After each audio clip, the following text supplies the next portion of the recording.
My name is Isaac Ruiz, and I have osteogenesis imperfecta, and I've broken over 100 bones. And when I was in my mom's stomach, the doctor said I was gonna die in there, but my pastor and my mom were praying together. They hoped I wouldn't die, and then I was able to get out without dying. But I had a lot of broken bones when I got out, but I was okay afterwards. I was about 4.5, 5 months pregnant with Isaac, and we had went for what we thought was a normal ultrasound.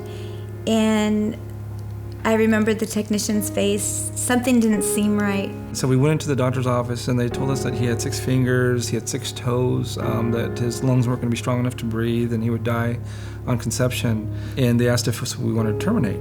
And we're like, no, God doesn't make mistakes. I had 4 healthy births, and here we are serving God for 2 years. I didn't understand why, when we had made a commitment and we had decided to change our lives, that this was brought our way.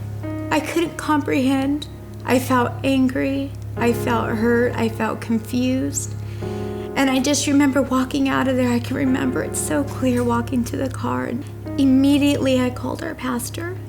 And when she prayed with me, that peace, and even at that moment, I didn't know why it was happening, but I knew that everything was going to be okay. When Isaac was born, he had a broken bone, but he was breathing fine, and his toes and everything were intact. He had 5 toes, 5 fingers, and he looked normal. My son, he has osteogenesis imperfecta, and what that means is that his bones aren't able to produce collagen, and the collagen is what gives the bones the strength. So it's like he can literally just move or roll a certain way and he could break a bone, or I could pick him up and he could break a bone. I mean, there's times where he's broken ribs in my hands. Along his 10 years, he's had about 14 surgeries and over 100 broken bones. This is one of the scars. This part was from the surgery. This was like an old scar, but this is really cut in two. This is because my rod's sticking out, but we're gonna get that fixed soon, right here. And then my legs, right here, and my other leg, right here, and right here. Isaac asked me, like I said, Mom, why am I like this? Why can't I walk yet? It's very rare that he does that, but when he does, it cuts through my heart. It's almost heartbreaking as a parent, because he wants to interact with kids that are like his brother and sister, and he wants to feel as normal as possible.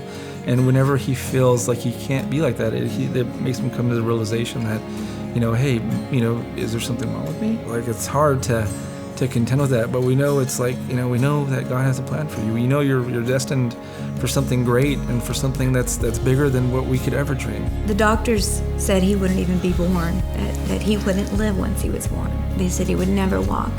But I tell him, in the same way that we had the faith that he would be born and he would live the life that he's living, I stand on faith that he will walk. And because we stand on faith, we'll never give up. I go through this because God wants me to go through this to inspire people about strength and how to handle things when they're in pain. I want to help people with their problems a lot. I want to help them go through it. And I just imagine that that when Isaac gets to heaven, there'll be stadiums upon stadiums of people that he had touched and that were saved because of him. That they look at him and they're like, oh, this is someone who's really going through something. But then they talk to him for about 5 minutes, and they're like, oh, wait, he's not unhappy, he's smiling, he's not dwelling on his problems when he has every right to.